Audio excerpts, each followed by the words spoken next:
Welcome to Beneath the Wing. Just like air passing over the wing of an aircraft provides lift, the people we meet can also give us lift in life by sharing their stories of strength and success, connecting us all. Beneath the Wing explores the stories of those connected with the Minnesota Air National Guard's 133rd Airlift Wing with a little humor and learning along the way. I'm your host, Wing Command Chief Mark Legvold.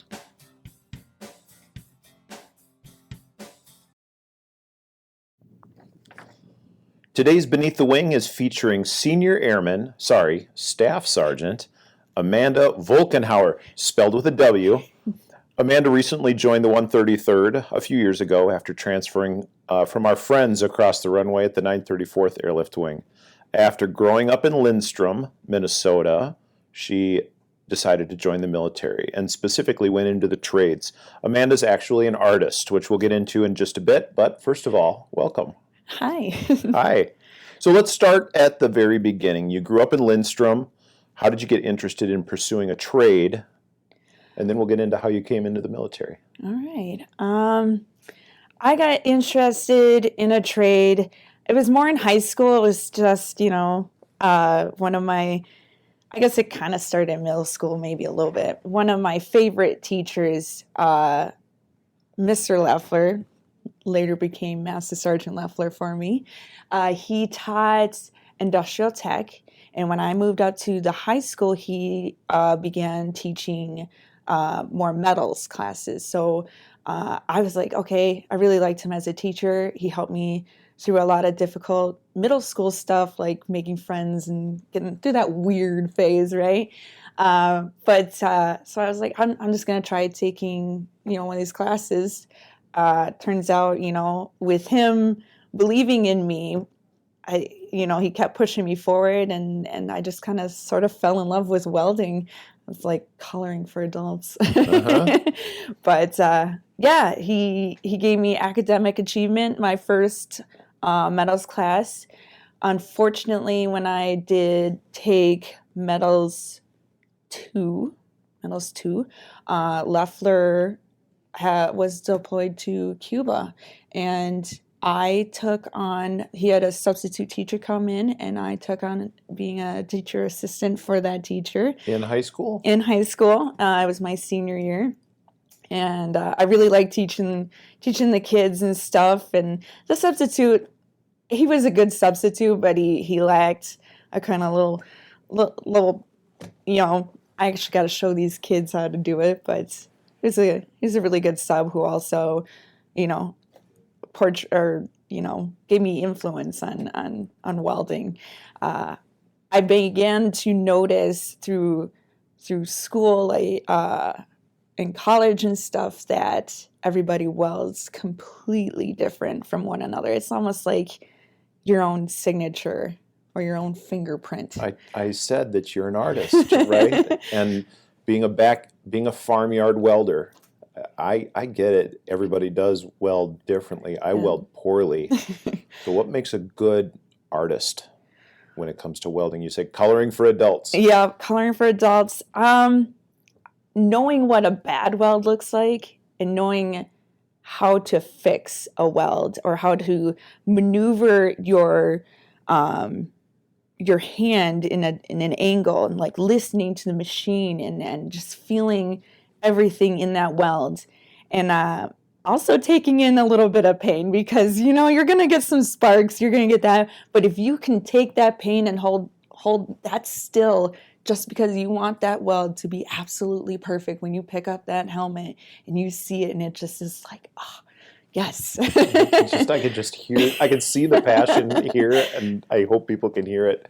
When I was learning how to weld, the best piece of advice I got from my dad out in the shop, I'd shared with you before we started, I got like a 1936 old stick welder out in the farm shop, and he said, you can tell a good welder from a bad welder, not from the bead, because those will be pretty similar, but the good ones don't flinch when they get hit by those sparks. The key is to not flinch. Even I've been in a position where I've had my pant leg on fire and I completely ignored it. I was like, it'll just burn. it'll be okay though. I'll be fine. I just want this weld to be perfect. But with going in and knowing that everybody welds so differently, I see a lot of YouTube videos and stuff on like how to weld, and I kind of wanted to start one on my own just to show a different way of welding and maybe have other welders come on that YouTube channel to show how they do things too.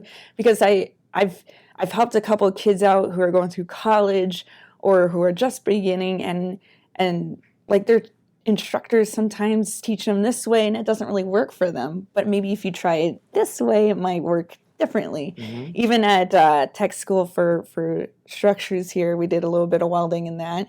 And it was awesome to teach those kids a different way. And even the instructor was like in awe. And he was a pretty good welder too. Yeah. Yeah, so you get a little bit of everything when you go through structure school for the Air Force, right? Yes. So welding was just a part of that, and I'm sure you got to that block and you were like, yeah, I got this. Yeah, I tried really hard. And it was hard because welding is like, everything to me. But I tried really hard not to tell anybody I knew how to weld to see if they would notice. He noticed the first bead I laid down. He's like, are you a welder? He's like, yeah, I'm a welder. So we talked a little bit about the tech school thing, right? You have a military journey that goes along with your trades journey. Yes. How did you get into the military in the first place? Military, I don't know. I grew up just having that feeling. I kind of describe it to my mom every once in a while, but I don't know if other members go through this or not, but it's just like this feeling deep down that I'm supposed to be doing this, that this was, this was part of me. Maybe not me entirely, but it's a big chunk. And so like even when I was little, I knew I wanted to be in the military. I didn't know what branch or what to do. I didn't really start kind of getting the grasp of that until high school. First was like, all right, I want to be like Dad. I want to be a Marine. And Dad was like, no, don't do it. And then Leffler having such a big influence, he was always, we never had Air Force come and recruit like you have the Army, recruit at the schools, but we had Leffler. So he would recruit all the time. Sure. And he got me into the Air Force, but I did try to go guard first, and I got in a car accident and la-di-da. I ended up in the reserves, and then I'm glad I took the reserves journey because I think it made me stronger to get here.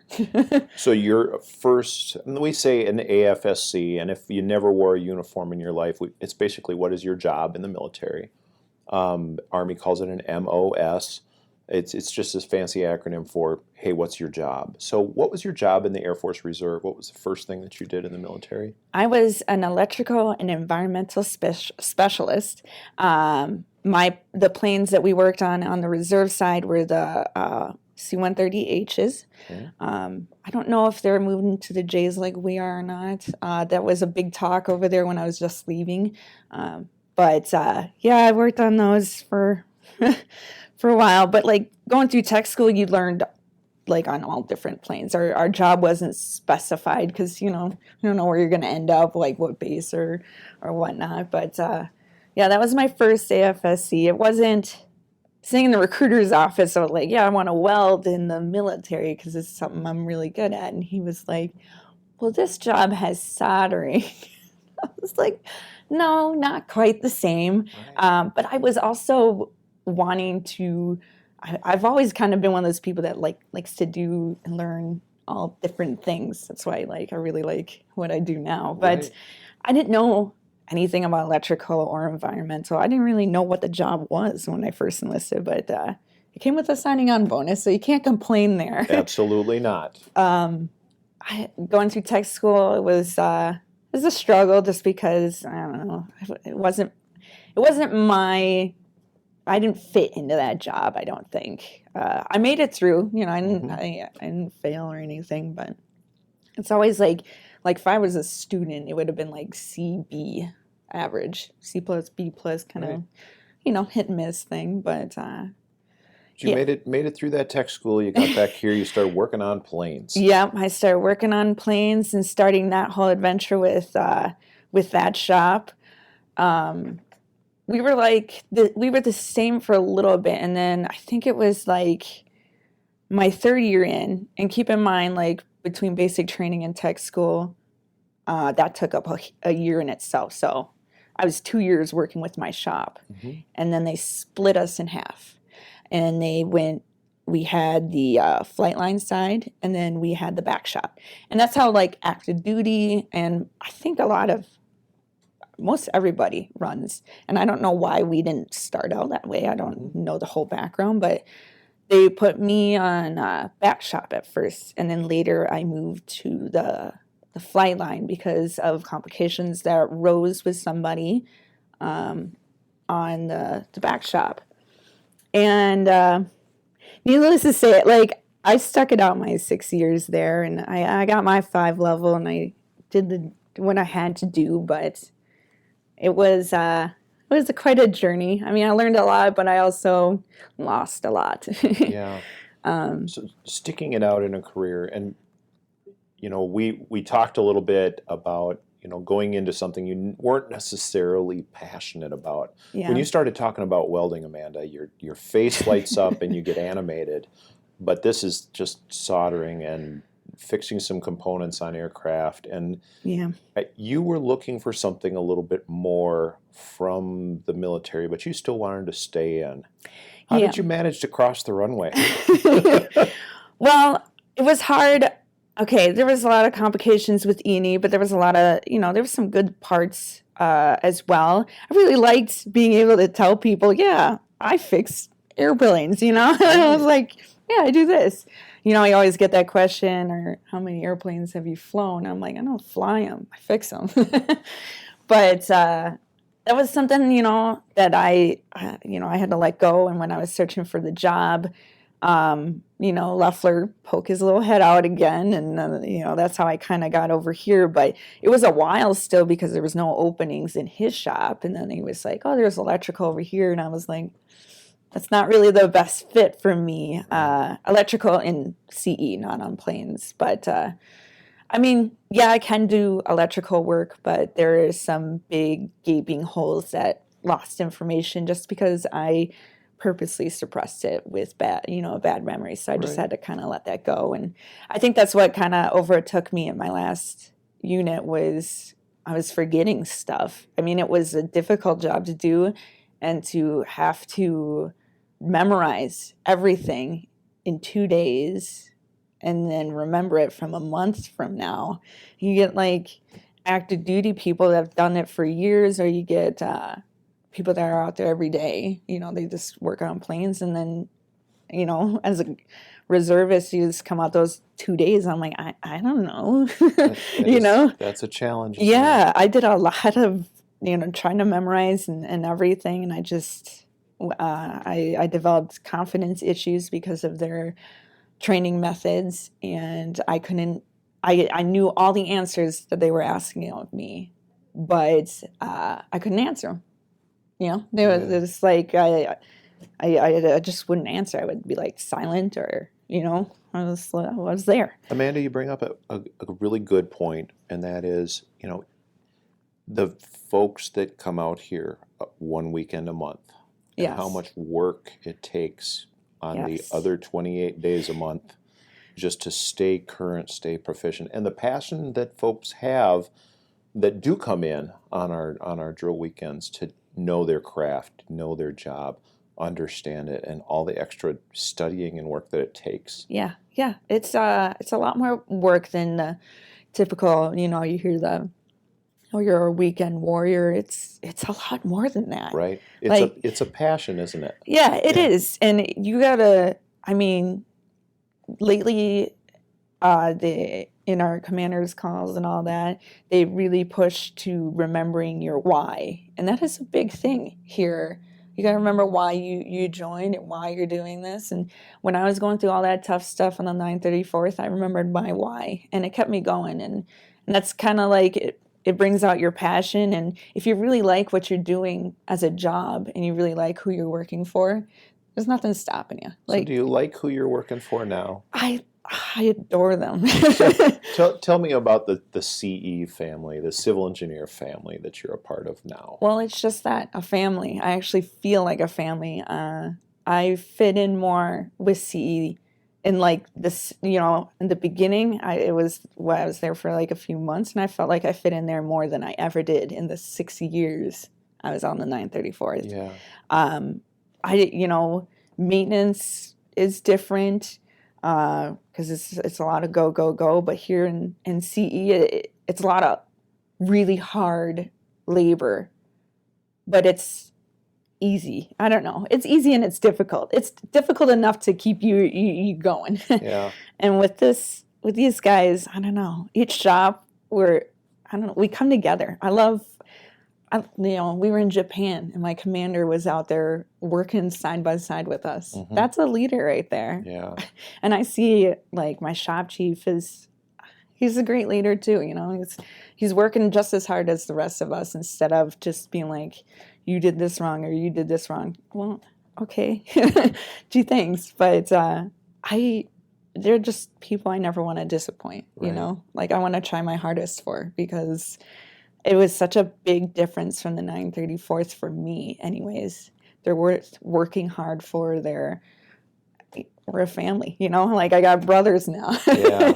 I got a lot of them. A lot of brothers, right? A lot of brothers. And so this kind of brings up another good point here, Amanda. You talk about the artistry of your welding, and I know what you do on the outside. We'll get to that in just a second, and that's primarily a male-dominated career.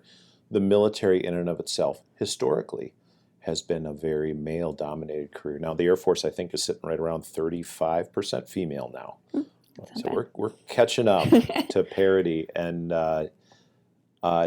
every year gets a little bit better.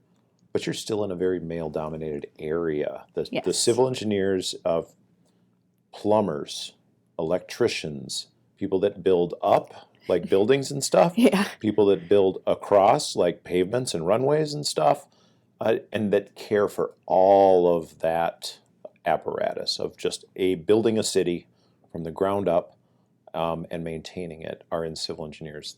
That's a lot of primarily men. Yes. What's the challenge been for you as a woman moving into a male-dominated career field and having a passion for it too? For military, it hasn't been, excluding 934 stuff, it hasn't been all that difficult here.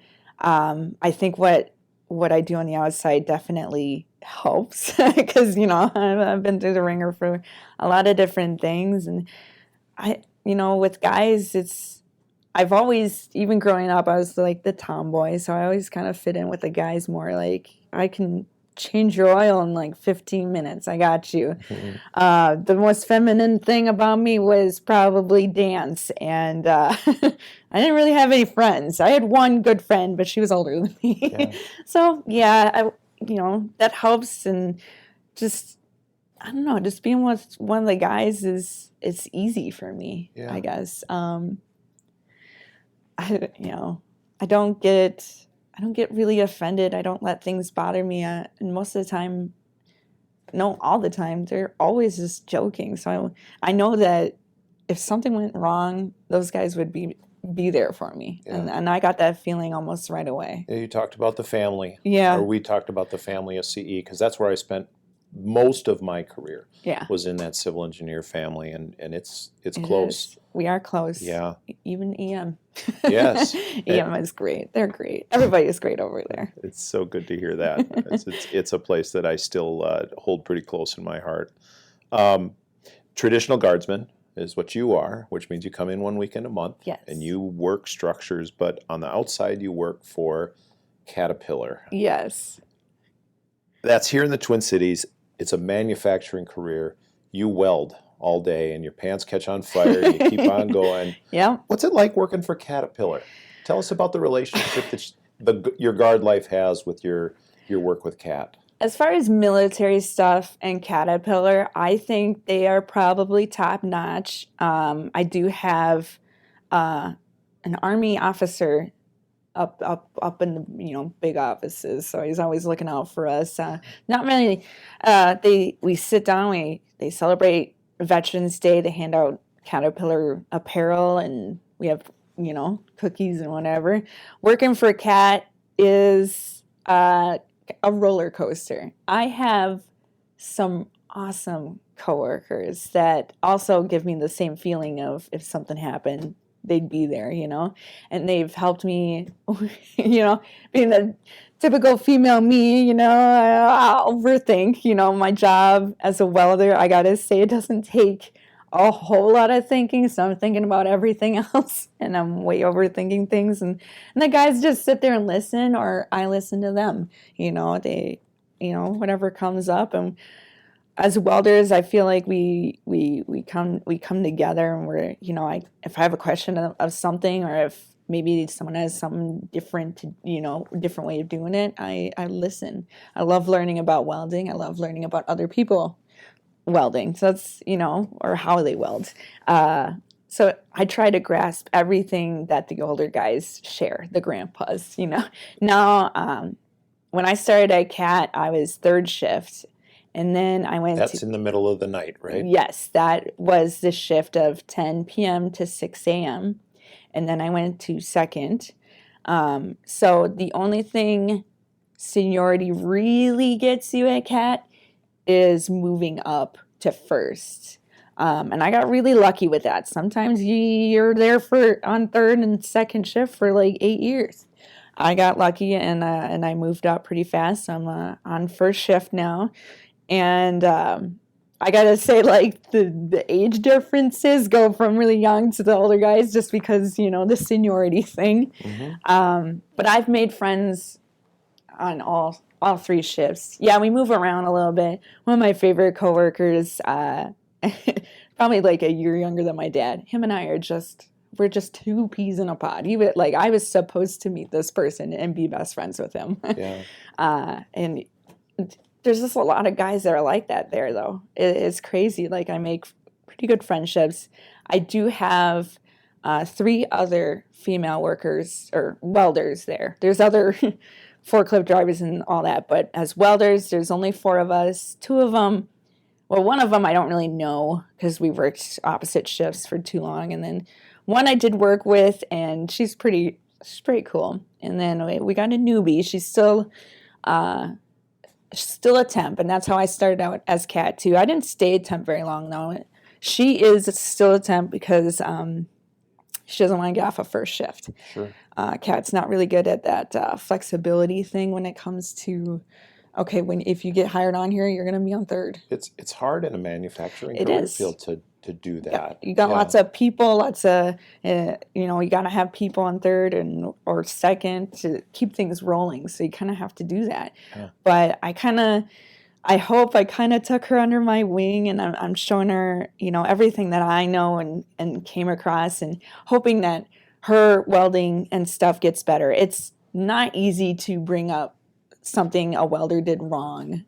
I gotta say, like, guys and stuff, you got like undercut there, or you got this, as an inspector, I'm not one, but I could see that being a difficult job. Sure. It's like telling somebody how to fix their stroke of paint on a tapestry, right? Right. There's like picking on each other, and then there's,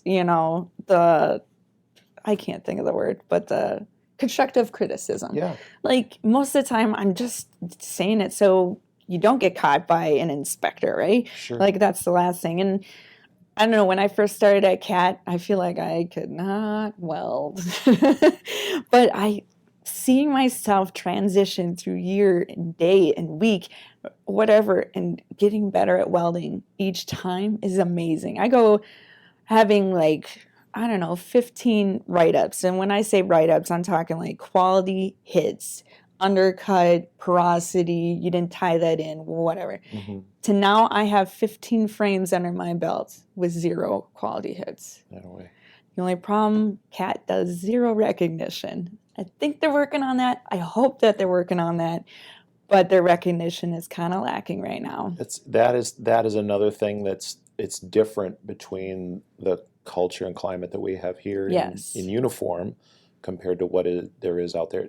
Money talks out in the corporate structure, but out here, we recognize people that do a good job, hand them a coin, give them a medal, right? And it means a lot. Yep. Right? Actually, we were talking we were talking some ideas because we have the Moxie.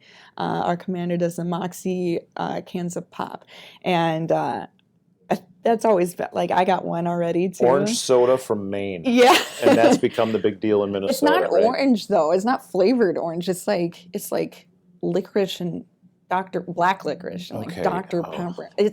I've never tasted it. We just had one explode in Japan, and I smelt it and I was like, whew. I heard it tastes like what's that alcohol? Jägermeister, I think. I don't know. Jägermeister. Yeah. You're from Lindstrom and you can't say Jägermeister. You're German and you can't say Jägermeister. I'm more Norwegian than I am That a German. girl. I know this because I can't eat anything spicy. But Cat, I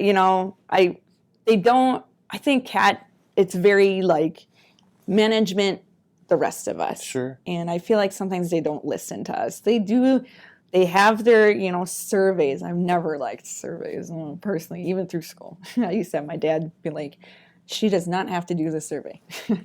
But they don't do a good job listening to us. And I feel like if they just took a moment and listened to us, we got some smart guys out on that floor. And the smart gals out on that floor too. Yes, that too, yes. Amanda, you are learning some of those really good leadership skills. God, I hope and so. I'm hearing you talk about how important it is to listen to people. It is. And that's a skill I'm still working on, and I'm a few years older than you are.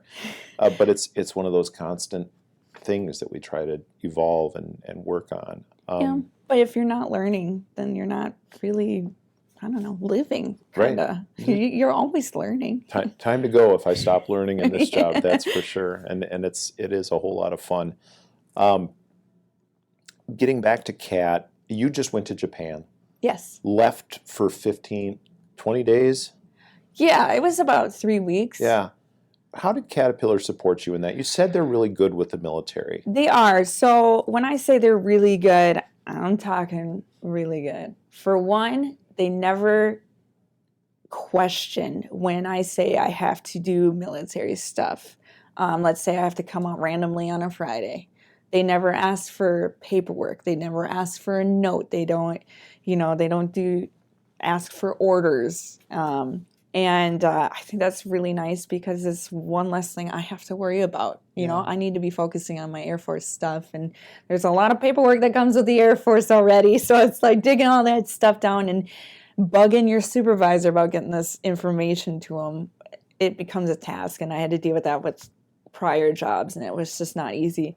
The other thing that CAT does, and I'm bad about getting the paperwork in. I gotta get better.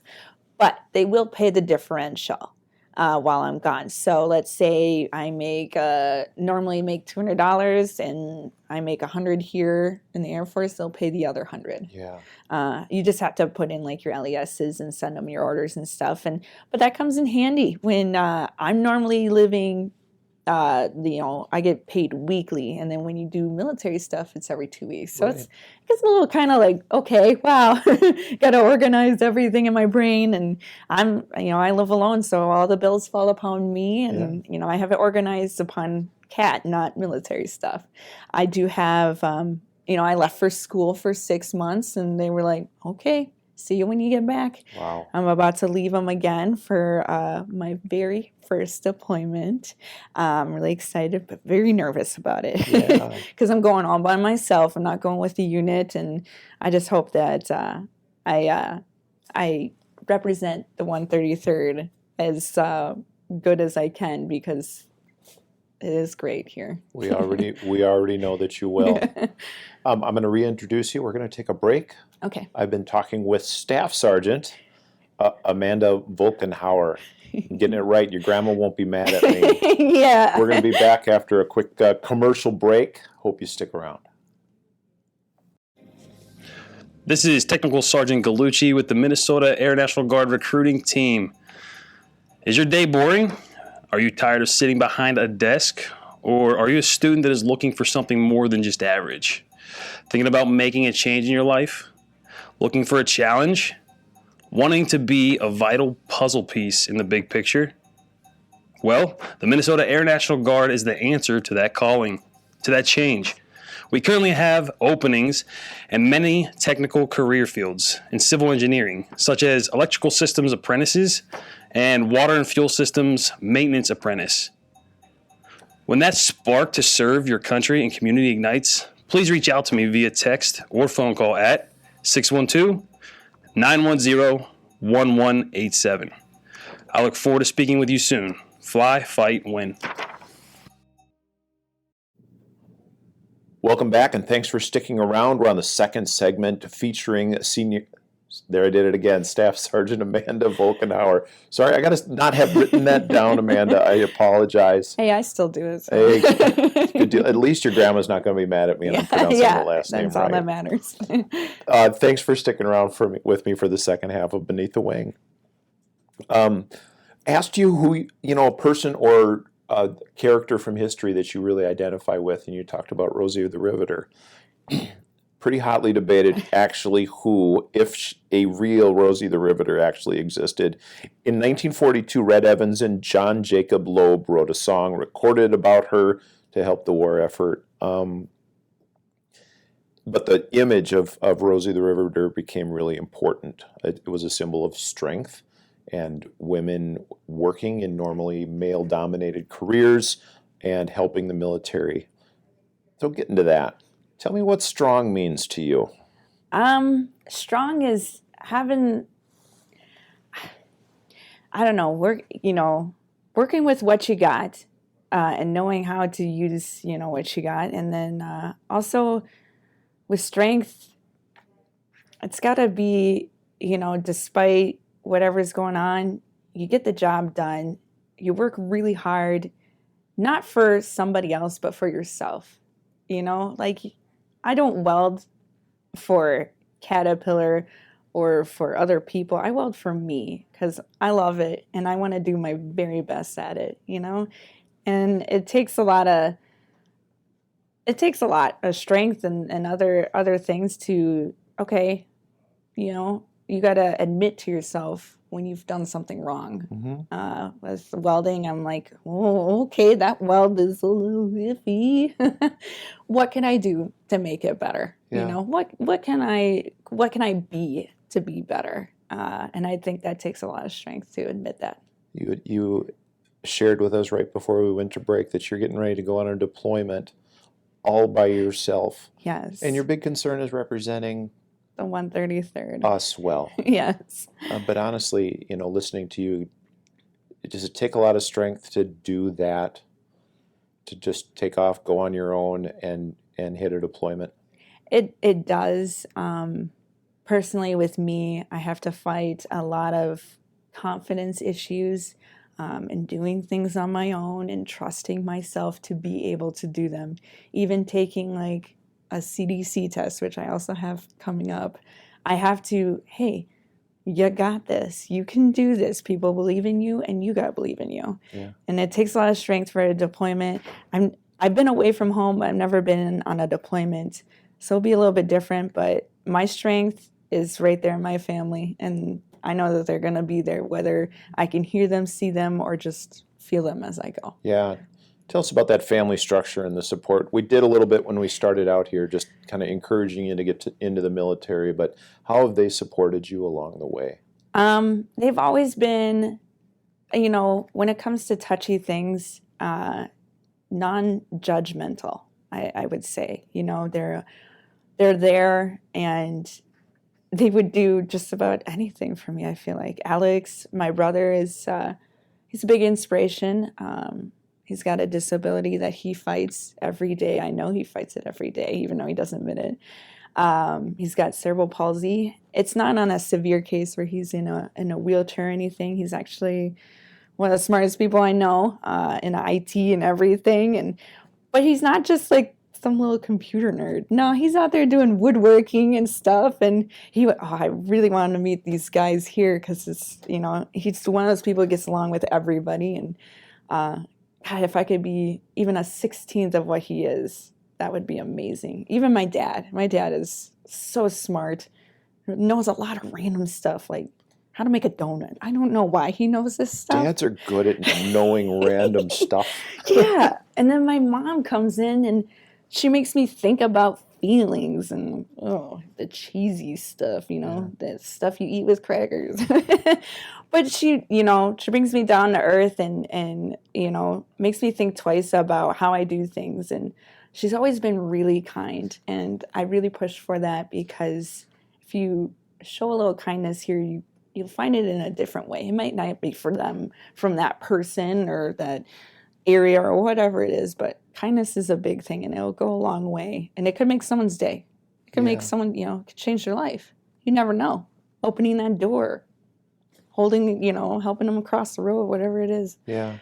Little bits of kindness go a long way. Yeah, it's the little things. Enjoy the little things. Absolutely. You talked about the family at CE, and your dad and your mom and your brother Alex all have different traits and characteristics. Yes. Which one of those traits and characteristics did you bring to your family here at CE?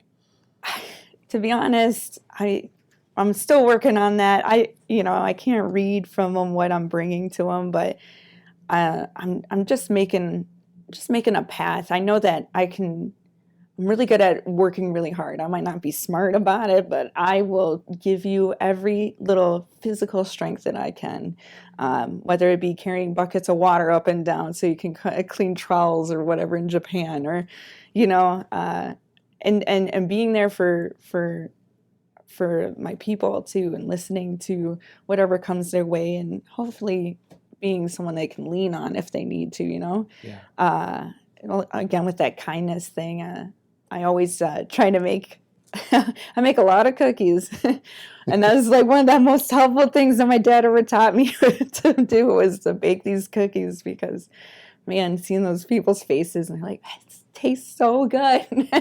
I know I'm going to have to stop at CE for a cookie when we're done. For sure. I don't have them this week or this month, because I was working on CDCs a lot. But definitely, I'll have to bring them up now. I know where you are. Well, there you go. She first found my office today. CDCs, for those that are listening, are a career development course. It's just like any kind of continuing education that we have to do to get better at our job.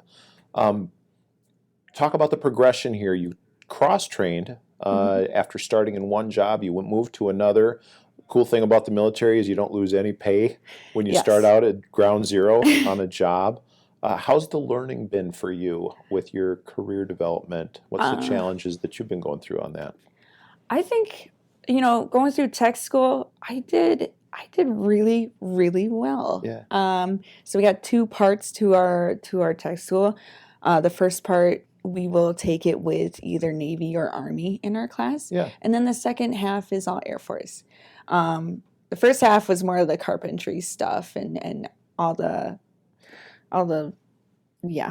stuff. But I got third in my class, and I was very surprised. I liked it being all hands-on. There was, of course, book work, but I had such a great class, another good representation of future CE, but we all looked out for each other.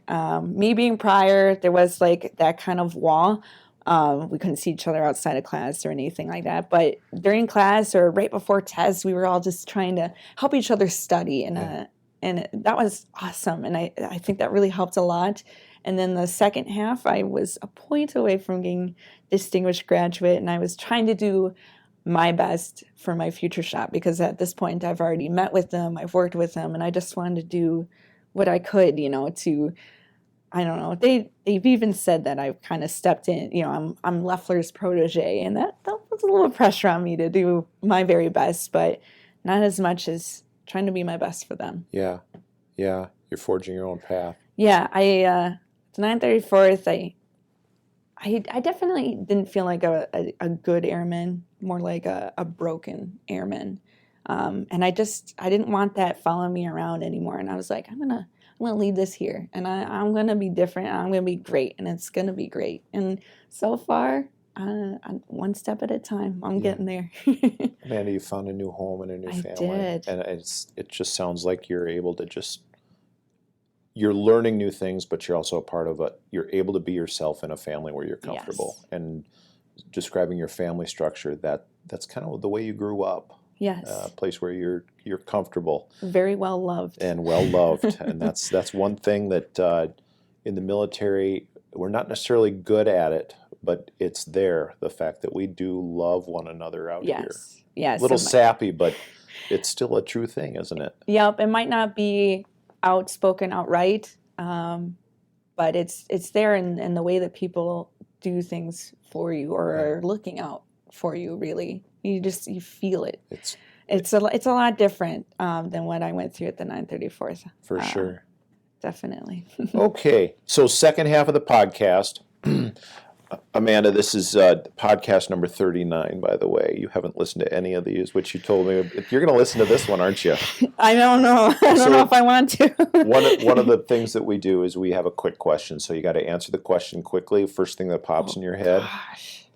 Okay. And then we just move right on to the next question. You ready for this? Oh, boy. I'm sure you're going to do just fine. As long as it's not math. Okay, good, because I don't do math really well either. New Year's resolution you know you're going to break. A New Year's okay. New Year's resolution I know I'm going to break. I didn't think of those. I just thought of ones I wanted to accomplish. There you go. Okay, well, we're going to come back to that one. Best holiday treat. Oh, scalp corn. Led Zeppelin or Metallica? Lead. John Deere or Cat? I gotta say cat. I guess you do. Your coworkers might listen to this one. Yeah. I'm a green and yellow guy myself, but okay. Stick feed or wire feed? Ooh, I guess wire. Stick is dirty. Best Christmas movie? Home Alone. What's your go-to karaoke song? Tequila, because you only say one word. That one. I got you. Okay. If you could become any animal, which animal would you be? A dog. Okay. What's a New Year's resolution that you know you're going to break, or you know anyone else is going to break? Make it easy on you. Anyone else? What do you mean? Yeah. What's a New Year's resolution that's always broken? Oh, what's always broken? I'm going to go to the gym all the time. That was mine too. Okay. So do you know who John Heathcote is? I feel like I've heard of that name, but all right, I'll give you a little history here. Oh, fun. We do a little fun and learning along the way. He's most famous for being a member of Parliament from Triverton back in the early 1800s. He had a patent for a very complex weaving machine called a warp loom. You have no idea where I'm going with this. It's fun. It made English lace, like those little doilies you see in Grandma's house. Yeah. Grandma who pronounces name that starts with a W with a V. That one. He also patented the first steam plow with a track design. Okay. All right. Paving the way for what Caterpillar would soon become best known for. So Heathcote's steam plow sunk in a swamp. He didn't have the money to continue working on it. He couldn't even get it out of the mud. If you had limitless funds and time to create something, what would you make or improve? Like, make anything? Anything. Anything? Yeah. Oh. Limitless money. Oh, that's a tough one. Yeah. I don't know, I want to build something that helps everybody in a way, but I don't know what that would be. I don't know. I'll bet it would be made out of metal, though. Yeah, so I could show off my welds. So you've mentioned your favorite high school teacher a couple times, who turned into Master Sergeant Scott Leffler. Yeah, I had to get used to saying that instead of Mister. I'm sure. One of the kids that grew up with my kids showed up at the front gate when I was working in security forces, and I was in uniform. He looked at me and goes, "Mr. Legvold?" It was hilarious. It's cute. Anyway, so Master Sergeant Scott Leffler, your favorite high school teacher, he was known for putting his school picture up all over the base. Yeah. He was just a weird guy. What's the best advice he ever gave you, or the most important lesson you learned from a weirdo like him? You know, it wasn't something that he just outright spoke to me, but his enthusiasm and his positivity and his, go Wildcats. And just making me feel like I had a friend in the world when I didn't really have many friends. It made a big difference in my life, and I think it gave me the confidence to weld, to do the military, to be who I am now. I don't think he ever thought that it would come to this where we know each other. I didn't think it was going to. I mean, he had my brother as a student, he had my sister as a student. You know, it was just a weird path that we took, and I'm glad that I had him, you know, to show me this, you know, how to get here and stuff. But just him believing and being like, you can do what the guys can do. He wrote that on one of these little recognition cards that you're supposed to turn in. I never did. I still have it. Yeah. It's a little wild card for Wildcats. And he was like, oh, Amanda's always trying to do what the guys do. And I don't know, that always kind of stuck with me to keep going and not care what those guys think or what, you know, what they assume that you can do or can't do. And you just be like, I can do it. Yeah. Watch me. You're a staff sergeant now, which means you're going to start leading people more. Are you going to pass that? How are you going to pass that same kind of thing that was so impactful from Mr. Master Sergeant Scott Leffler? How are you going to pass that on to your troops? How does a good leader do that to the people that they lead, even out in corporate world? You know, I've seen bad leaders, I've seen good leaders, and I feel like I got a good grasp, and I hope that I can be a good leader and you know, be the staff sergeant that I should and want to be. And by doing that, you know, listening is a big thing.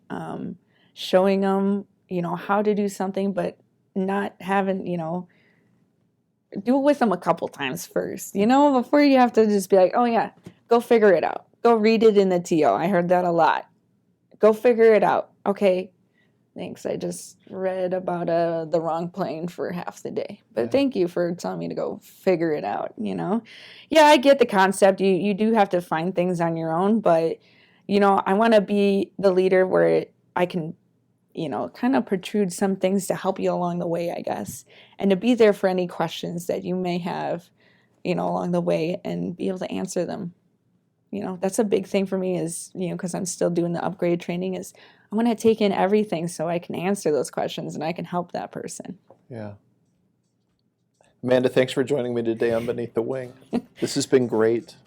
Yeah, it's been great for me too. It has been so fun to listen to you as a strong person. We asked, you know, are you strong? And I can definitely see that, and the passion that you bring to just not only your welding artistry, but also to the service that you have here, the family that you have at CE, and to the family that we have here at the 133rd. So thanks for being a part of Beneath the Wing. Well, thanks for having me. Absolutely. I hope you all join me next time on Beneath the Wing, where we learn the stories of strength and success of other people here at the Wing.